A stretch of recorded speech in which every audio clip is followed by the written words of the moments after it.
Srikanth. First time మీరు మన channel చూస్తుంటే సబ్స్క్రైబ్ చేస్తారని మనస్ఫూర్తిగా కోరుకుంటున్నా. డబ్బుంటే ఏదైనా చేయొచ్చా?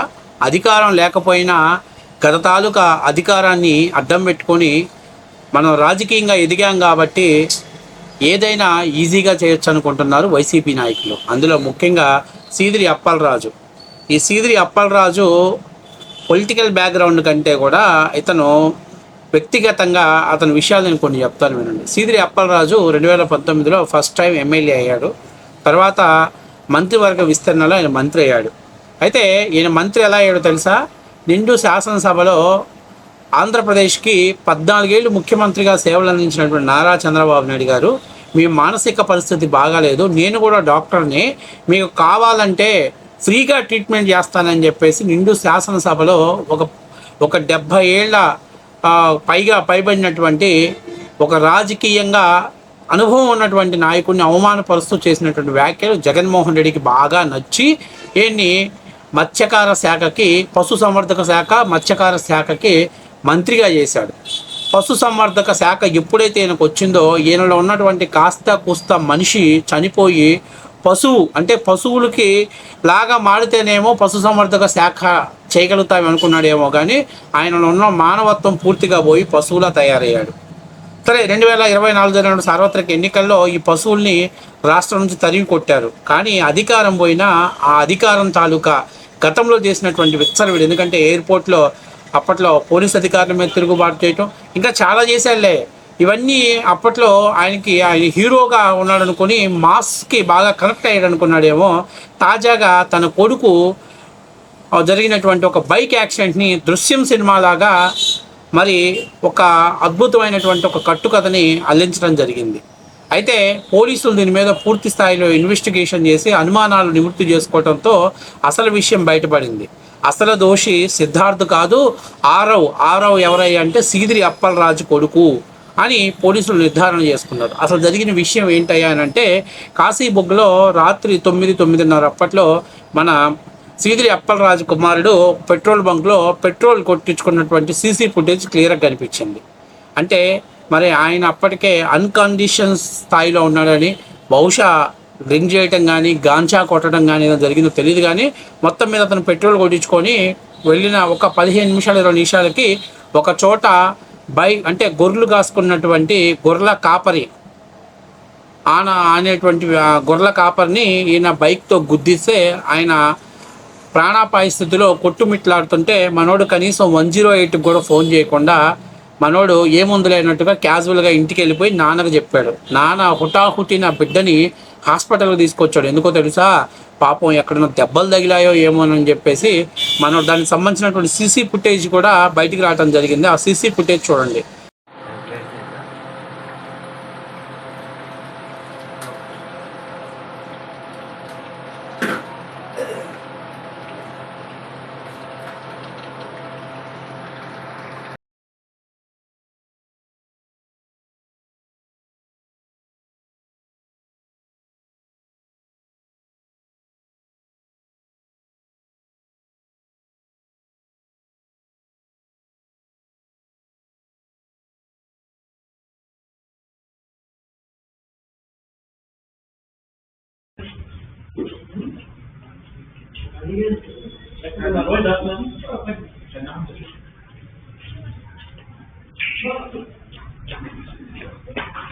సీదిరి అప్పలరాజే డైరెక్ట్గా అతన్ని హాస్పిటల్లోకి తీసుకెళ్తున్నాడు. తర్వాత వెళ్ళేటప్పుడు ఆ కుర్రాడిని మీరు 2వ సెకండ్ ఫుటేజ్లో చూస్తే ఆ కుర్రాడు చూడండి, తూలుతున్నట్టుగా, నడక తడబడుతున్నట్టు కనపడుతుంది. అంటే బహుశా ఆ కుర్రాడు డ్రింక్ చేసి అన్నా ఉండాలి, లేకపోతే గాంజా అన్నా స్వీకరించి ఉండాలి. అది ఇంకా విచారణ తెలుస్తుంది, కానీ ఇప్పటికైతే మాత్రం జస్ట్ సీసీ ఫుటేజ్ ఆధారంగా నేను చెప్తున్నా. ఇక్కడ చాలా ముఖ్యమైన విషయం ఏంటంటే, ఒక వ్యక్తిని చనిపోయిన బైక్తో గుద్దినప్పుడు కనీసం అతనికి హాస్పిటల్కి తీసుకెళ్ళటానికి 108 కన్నా ఫోన్ చేయాలా, కనీసం అతనికి ట్రీట్మెంట్ అన్నా చేయించాలా. కానీ గతంలో మీ అందరికి గుర్తుంది, కారు కింద పడిపోయినటువంటి సింగయ్యని ఆయన ప్రచార వేవలో అక్కడ కారు కింద పడినటువంటి వ్యక్తిని తీసుకెళ్లి జగన్మోహన్ రెడ్డి ముళ్ళ పొదల్లో పడేసినట్టు సేమ్ అదే విధంగా మనోడు గుద్దేసి ఇంటికి వచ్చేసి నాన్నకు స్టోరీ చెప్పడంతో నాన్న మనోడిని హాస్పిటల్కి తీసుకెళ్ళాడు. ఇక హాస్పిటల్లో నుంచే బ్రహ్మాండమైనటువంటి ఒక సినిమా స్టోరీ నడిపాడు. ఎలాగో తెలుసా? తన దగ్గర ఉన్నటువంటి తన స్నేహితుడి కుమారుడు సిద్ధార్థుని పోలీస్ స్టేషన్కి వెళ్ళి లొంగిపోమ్మని చెప్పాడు. ఎలాగా? తాను బైక్ తోలుతుంటే హుటాహుటిన ఆ చీకట్లో కనపడలేదు, నేను పొరపాటున గొర్రెల కాపరిని గుద్దేశాను అని చెప్పేసి మనోడు చెప్పి వెళ్ళి స్టేషన్లో లొంగిపోయాడు. లొంగిపోయిన తర్వాత బైక్ అక్కడ హ్యాండ్ ఓవర్ చేసి స్టేషన్ బెయిల్ తీసుకొని బయటకు వచ్చాడు. అయితే ఇది ఆ నోట ఈ నోట మొత్తం కాశీ బొగ్గులో తెలిసి కొంతమంది వ్యక్తులు, అరే ఆ రోజు ఈ కుర్రాడు అక్కడ లేడే, అసలు ఈ కుర్రాడు కనీసం బండి వెనకాల కూడా లేడే, మరి ఇలాంటి వ్యక్తిని ఈ కేసులోకి ఎలా వచ్చాడనేటువంటి అనుమానాలు రేకెత్తడంతో దీని మీద సోషల్ మీడియా వేదికగా పెద్ద ఎత్తున సెటైర్ లేవడంతో పోలీసులు దాని మీద పూర్తి స్థాయిలో దర్యాప్తు చేశారు. అప్పుడు పోలీసులు సీసీ ఫుటేజ్ చూస్తే ఈ ఏదైతే సీదిరి అప్పలరాజు కొడుకు ఆరవ్ పెట్రోల్ బంక్లో పెట్రోల్ కొట్టించుకున్నటువంటి దృశ్యాలు, అలాగే అక్కడ నుంచి వెళ్తున్నటువంటి దృశ్యాలు పూర్తిగా కనిపించింది.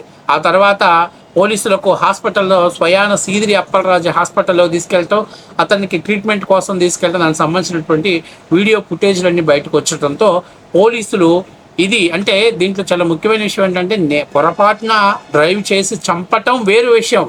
అప్పుడు డ్రైవ్ చేస్తే అతను ఏ కండిషన్లో ఉన్నాడు, అతను డ్రంక్ చేసి ఉన్నాడా, లేకపోతే ఏమన్నా గాంజా లాంటివి తీసుకొని ఉన్నాడా, లేకపోతే మత్తు మాయంలో ఏమైనా ఉన్నాడా అనేది పోలీసులు ఇన్వెస్టిగేషన్ చేస్తారు. ఒకవేళ అతను ఏదైనా మాంద్రక ద్రవ్యాలు కానీ తీసుకొని ఒకవేళ బైక్ నడిపి అతనికి లైసెన్స్ లేకుండా, బహుశా మేజర్ పిల్లాడేమో నేను అనుకుంటున్నా, మేజర్ అయితే ఖచ్చితంగా బండి ఇచ్చినటువంటి సీదిరి అప్పలరాజుకి పైన కేసులు ఉంటాయి. అట్లాగే బండి నడిపినందుకు సీదిరి అప్పలరాజు కుమారుడి మీద కూడా కేసులు నమోదవుతాయి. లేదు ఒకవేళ మైనర్ అయితే బండి ఇచ్చినందుకు సీదిరి అప్పలరాజు మీద కూడా కేసులు ఉంటాయి. ఇంకాక మేజర్ అని చెప్పాను కదా, మేజర్ అయితే ఖచ్చితంగా సీదిరి అప్పలరాజు కుమారుడు జైలుకి వెళ్ళాల్సినటువంటి ప్రమాదం ఉంటుంది. అయితే ఇక్కడ చాలా ముఖ్యమైన విషయం, ఎంత చాకచక్యంగా డబ్బు ఉందిలే, అధికారం ఉంది, మనం గతంలో అధికారాన్ని చలాయించాం, పోలీసులు మనకు తెలియని వాళ్ళని ఎంత బాగా ఎంత చక్కగా ఆయన దృశ్యంలో వెంకటేష్ సినిమాని ఎట్లాగైతే నడిపించాడో ఆ విధంగా అద్భుతమైనటువంటి సినిమా నడిపించాడు.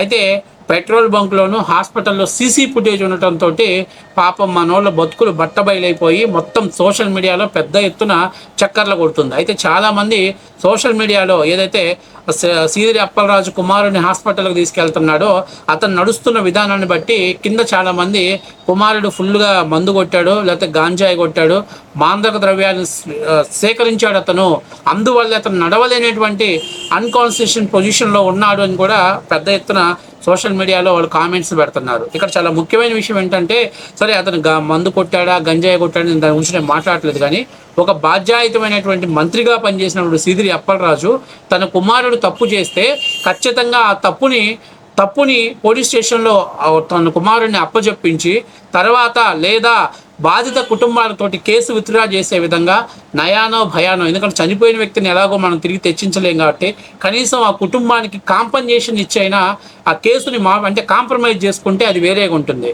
కానీ ఆయన డబ్బు ఉంది, అధికారం ఉంది, లేకపోతే మనల్ని ఎవడేం చేయలేడు, ఎవడో ఒక అమాయకుడిని కేసులో పెడితే కొన్ని రోజుల తర్వాత, ఎందుకంటే సీదిరి అప్పలరాజు కొడుకు అంటే కేసు విత్డ్రా అవటానికి చాలా పెద్ద మొత్తంలో అడుగుతారని మనోడు చాలా తెలివిగా దానయ్య కుటుంబానికి మొండి చేయి చూపించడం కోసం ఏదో 1,00,000 2 లక్షలు ఇచ్చి చేతులు దులుపుకుందాం అనే ప్లాన్ తోటి మనోడు తన దగ్గర ఉన్నటువంటి తన దగ్గర ఉన్న రాజకీయ నాయకుడు కుమారుడు సిద్ధార్థని ఫీల్డ్లోకి దింపి చాలా చాకచక్యంగా తెలివిగా తన కుమారుడిని ఎస్కేప్ చేయించి ఇక్కడి నుంచి పంపిద్దాం అనుకున్నాడు. ఏమి తెలివితేటలు రా! వైఎస్ఆర్సీపీ పార్టీ కండావు కప్పుకుంటేనే క్రిమినల్ మెంటాలిటీ, క్రిమినల్ యాటిట్యూడ్స్, అలాగే క్రిమినల్ ఐడియాలు, అలాగే క్రిమినల్స్గా మారుతారనే దానికి ఈవెన్ సీదిరి అప్పలరాజు కుటుంబమే కాదు, ఇంకా గతంలో ఎన్నో సంఘటనలు జరిగే వాటన్నిటికీ ఉదాహరణ. జగన్మోహన్ రెడ్డి గారిని ఇన్స్పిరేషన్గా తీసుకొని, జగన్మోహన్ రెడ్డి గారిని ఆదర్శంగా తీసుకొని వీళ్ళందరూ కూడా ఇలా ప్రవర్తిస్తున్నారు. నిజంగా చాలా దారుణమైన విషయం. యాక్సిడెంట్ జరగటం, పొరపాటు జరగటం, యాక్సిడెంట్ జరగటం తప్పు కాదు, కానీ కనీసం తమ తప్పకుండా బలైపోయినటువంటి కుటుంబానికి చేయూతనిచ్చి ఆర్థిక సహాయం చేసి వాళ్ళ కుటుంబానికి వెన్నుదన్నుగా నిలబడి వాళ్ళకి మేము అండగా ఉన్నాము, దయచేసి మా పిల్లాడు పొరపాటున తప్పు చేశాడు, పొరపాటు అయింది కాబట్టి చనిపోయిన వ్యక్తిని మేము ఎలాగో తిరిగి తీసుకురాలేము, కనీసం మీ కుటుంబానికి ఆర్థిక సహాయం చేస్తామని కూడా చెప్పకుండా ఎంత చక్కగా కేసులోంచి తన కుమారుణ్ణి పక్కకు లాగేసి అభంశం తెలియని ఒక అమాయకుడిని అందులో తీసుకొచ్చారు. ఇక్కడ చాలా ముఖ్యమైన విషయం ఏంటంటే ఈ సీసీ ఫుటేజ్లో కేవలం సీదిరి అప్పలరాజు కొడుకు మాత్రమే పెట్రోల్ కొట్టించుకొని ఆయన బైక్ దోలుతున్నట్టు విజువల్స్ ఉన్నాయి. అదే కానీ వెనకాలగా నిజంగా సిద్ధార్థ్ గాని ఉంటే కొంత దూరం వెళ్ళిన తర్వాత సిద్ధార్థ్ బైక్ తీసుకున్నాడు, అతను వద్దని చెప్తున్నా కూడా వినకుండా అతను బైక్ తోలి బండిని గుద్ది చనిపోయేలా చేశారనేటువంటి అద్భుతమైనటువంటి కట్టుకథను కూడా వైసీపీ వాళ్ళు చెప్పేవాళ్ళే. కానీ ఆ టైంలో అతను ఎక్కడ చుట్టుపక్కల లేకపోవడంతో ఇక సీదిరి అప్పలరాజు గుట్టు చప్పుడు కాకుండా తన కుమారుణ్ణి ఇతర రాష్ట్రాలకి, అంటే తను ఏం చెప్తారంటే అతన్ని అండర్ గ్రౌండ్లో పంపించేశాడు. ఇప్పుడు తెలివిగా సీదిరి అప్పలరాజు ఎక్కడ మీడియా ముందుకు వచ్చి కూడా మాట్లాడట్లా. అప్పలరాజు 14 ఏళ్ళు ముఖ్యమంత్రిగా పనిచేసిన అతనికే మానసిక పరిస్థితి లేదని చెప్తున్నారంటే ఇవాళ నీ కొడుకు 18 ఏళ్ళు దాటిందో మరి దాటలేదో తెలియదు, కానీ అలాంటి వాడు తాగి ఒంటి మీద సోయ లేకుండా ఒక అభంశుభం తెలియనటువంటి కుటుంబాన్ని ఇలా రోడ్డును పడేస్తే నువ్వు ఒక బాధ్యతమైన మంత్రి పోయి ఉండి సిగ్గు లేకుండా నీ కొడుకును కాపాడుకోవడం కోసం ఆ కుటుంబాన్ని రోడ్డు మీద వదిలేయడంతో పాటు అభంశుభం తెలియనటువంటి ఇంకొక కుటుంబాన్ని రోడ్డు మీద నిలబెట్టామంటే మీరు ఎంత క్రిమినల్ మెంటాలిటీసో ఒకసారి మీరు అర్థం చేసుకోవాలి. ఇలాంటి వ్యక్తులతో చేతులు కలిపినా, ఇలాంటి వ్యక్తులతో కలిసి నడిచినా, ఇలాంటి వ్యక్తుల మొహం చూసినా కూడా పాపం తగిలిద్ది. ఎందుకంటే ఒక కుటుంబాన్ని ఈరోజు ఒక లేఖ రాశారు, శ్రీకాకుళం యాదవ సంఘం వాళ్ళు రాశారు, ఏమయ్యా సీదిరి అప్పలరాజు నీ కొడుకు ఒక్కడే కొడుకా, దానయ్య కుటుంబం కాదా, అలాగే అభంశుభం తెలియనటువంటి సంబంధం అనేటువంటి బిడ్డని ఈ కేసులో ఇరికిస్తావా అంటే అధికారం డబ్బు ఉంది, మేము ఏమైనా చేయగలుగుతామనేటువంటి డబ్బు మదంతో నువ్వు చేస్తున్నావా?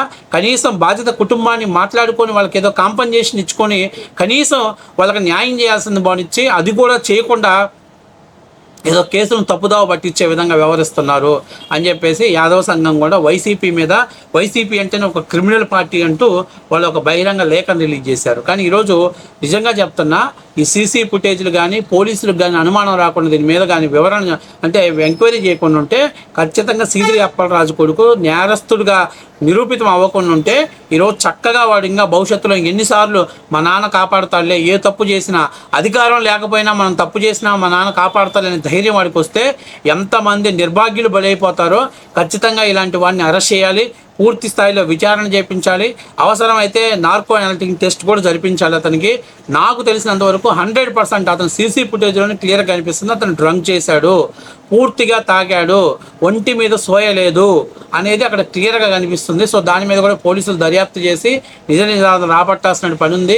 అంతేకాకుండా క్రైమ్ని మేనేజ్ చేసినందుకు సీదిరి అప్పలరాజును కూడా విచారణ కస్టడీలో తీసుకొని విచారించాలి. ఎందుకంటే సీదిరి అప్పలరాజు నేను గతంలో మంత్రిగా చేశాను కాబట్టి నాకున్న అనుభవంతో ఎవరినో అమాయకుని బలి చేయాలని ఒక ప్రజాప్రతినిధిగా న్యాయ వ్యవస్థనే తప్పుదోవ పట్టించినందుకు ఖచ్చితంగా సీదిరి అప్పలరాజు మీద కూడా చర్యలు తీసుకోవాలి.